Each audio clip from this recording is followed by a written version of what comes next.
Hey, everybody. Green Day, Saviors. Let's talk about it.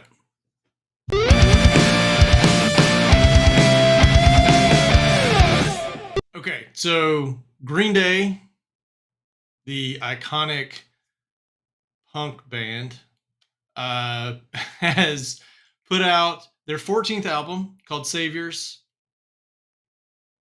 on January 19th.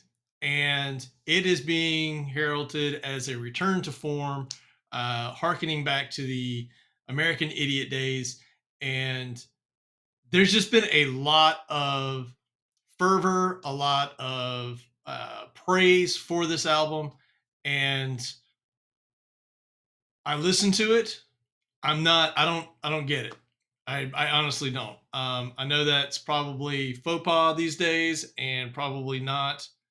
Uh, the most popular sort of statement when it comes to this band, who rightfully has earned their place in rock history.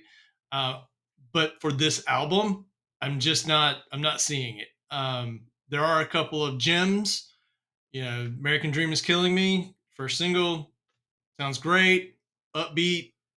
Just a good song.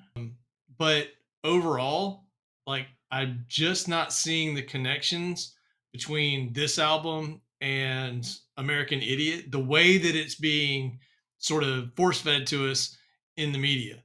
No offense to the band whatsoever.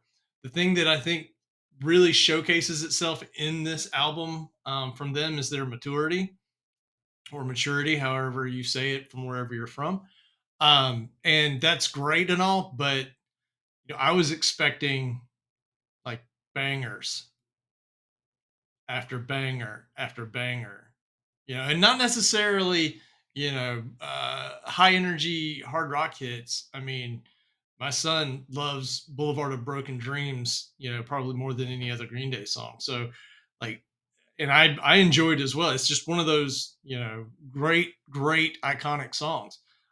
So I'm not. The only connection that I can find is the various political statements that harken back to American Idiot. And I mean, during those times, the American Idiot days, like, it was funny, but it was funny when you were late teens, early 20s, mid 20s. And that's a time when, it's fun to kind of poke at the government, poke at things. At almost 50, at least for me, I start to question a little bit more, because a lot of and I'm not taking sides here politically, so don't get, your panties in the water about that. What I'm saying is that it's clear that they have their political views, and that's fine. There's, have them. At 50, having seen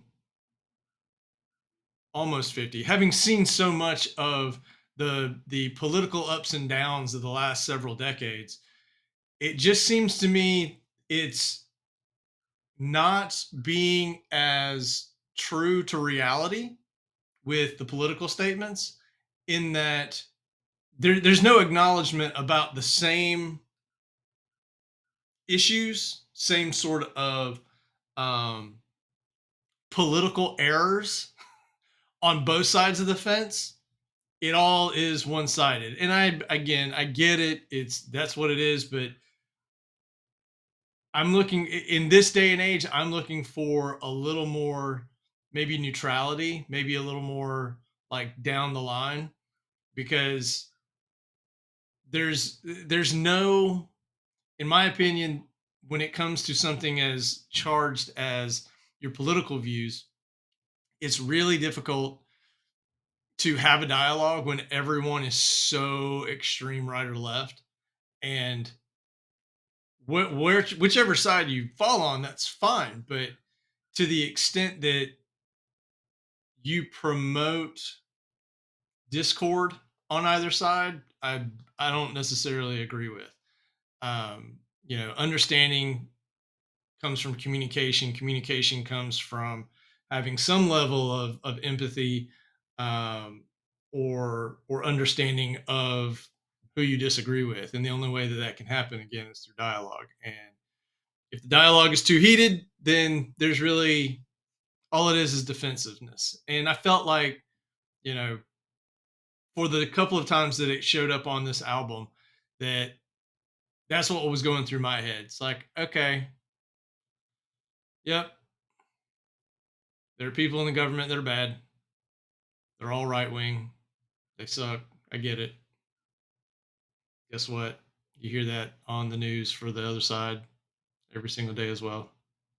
So again, it's just those tried and true tropes that, people lean into to cause these kinds of emotional feelings so that they get a rise out of people. And I mean, at the end of the day, sell albums. Um, and again, nothing against that. Absolutely nothing against that. Go get your money. I get it.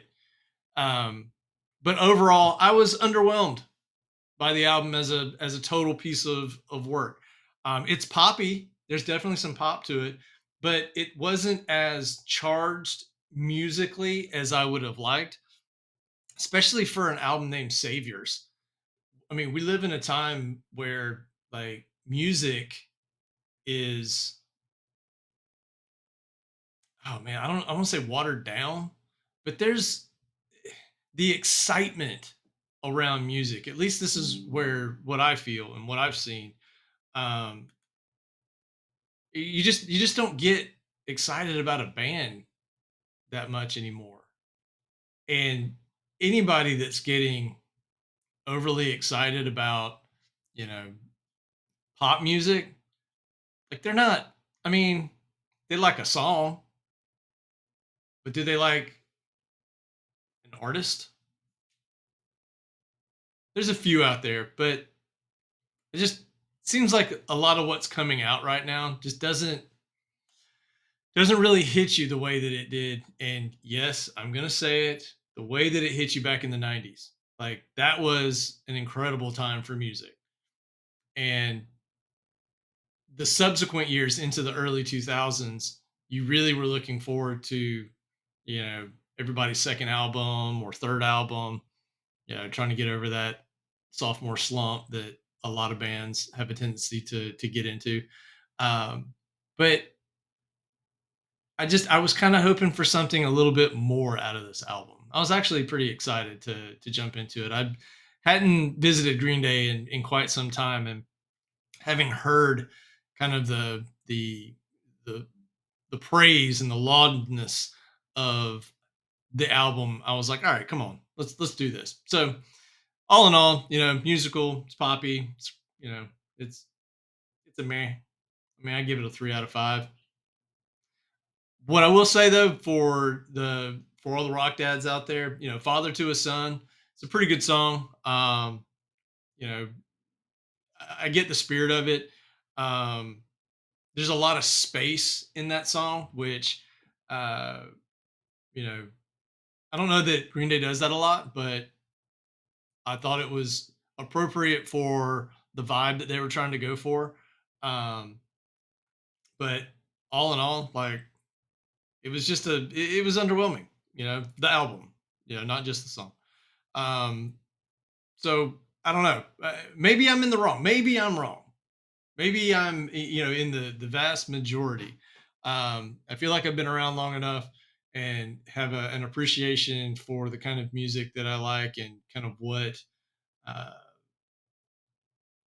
what this is going to sound arrogant is good. But you know there's just not enough here to really make me want to go get the next record when it comes out.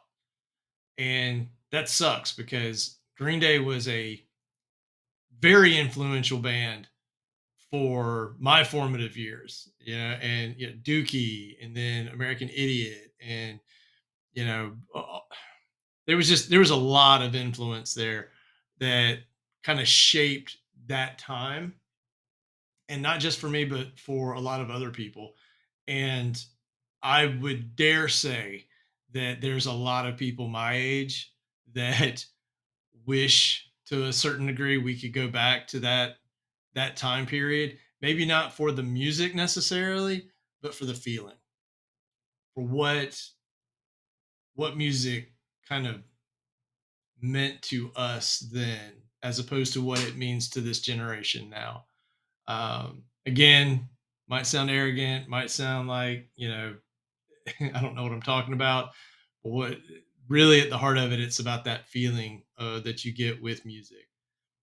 Nowadays, you can just download something immediately, and there you go.